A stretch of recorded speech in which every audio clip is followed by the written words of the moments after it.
கர்த்தருடைய பரிசுத்த நாமத்துக்கு ஸ்தோத்திரம். கர்த்தர் நல்லவர். சகரியா 4ஆம் அதிகாரம் 6ஆம் வசனம்.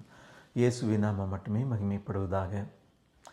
அப்பொழுது அவர் செருபாபேலுக்கு சொல்லப்படுகிற கர்த்தருடைய வார்த்தை என்னவென்றால், பலத்தினாலும் அல்ல, பராக்கிரமத்தினாலும் அல்ல, என்னுடைய ஆவியினாலே ஆகும் என்று சேனைகளின் கர்த்தர் சொல்லுகிறார்.